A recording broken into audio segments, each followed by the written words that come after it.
Well, again, I posted MVI 3293, two sides to a coin. Here is the other side.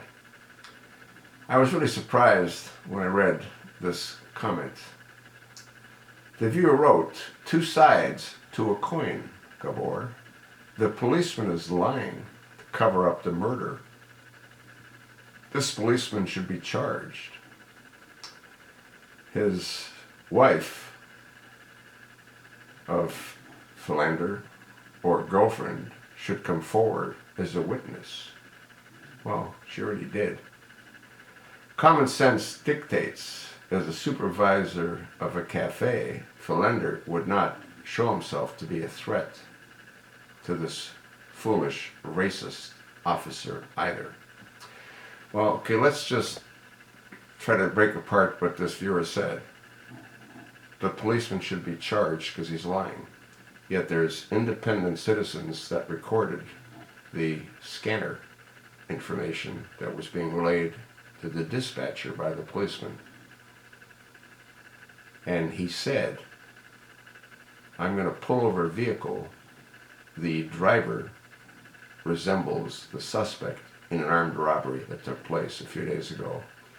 And I have justification to pull over the vehicle because of a broken taillight.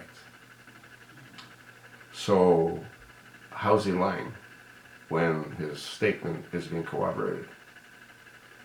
As far as the philander not showing his weapon, he had it on his lap.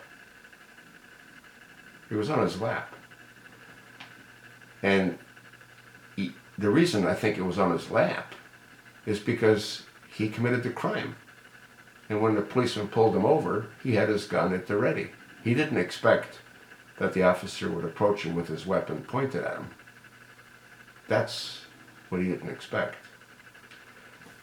It's quite often when I go to the range, I have my .45 on the seat beside me because it's not always comfortable wearing it on my hip when I'm driving. Now, the difference is if I was to be pulled over, both of my hands would be on the steering wheel. And I would tell the officer, Officer, I have a weapon in the car. It's on the passenger seat. And my hands wouldn't move. The officer would then either ask me to hand him the weapon butt first, or he would go to the other side and remove the weapon, take out the magazine, put it in his car with the gun, come back and talk to me, ask me for my identification, ask me for my concealed carry. Well, he wouldn't, because we don't need a concealed carry here in this state. And then he would run my name and come back. He would give me the gun, give me the magazine, and he would tell me, don't put these two together until I've left. Now, if Philando Castile did that, he'd still be alive. So would the officers in Dallas. Another viewer wrote, Castile even seems to be an ex-Crip member. And the university where he supposedly went and worked say they didn't have a Castile in their system, neither as a student nor as an employee. And the sheriff's office supposedly tweeted he had no carry license. I'm not convinced yet all of this is correct. But the way the people again jumped onto the bandwagon and called for the cops' lives and conviction without waiting for the investigation is just sickening. A police officer is just guilty, even if proven innocent. Sick, sick, sick. Folks, like I said, the coin has two sides. There's the truth and there's lies. You decide.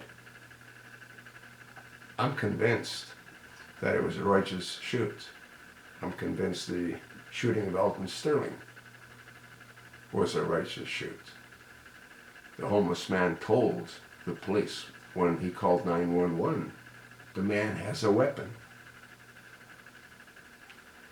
And again, as I stated earlier, it all comes down to the media. People get killed every day. We don't hear about it. These Black Lives Matter folks don't need much of an excuse.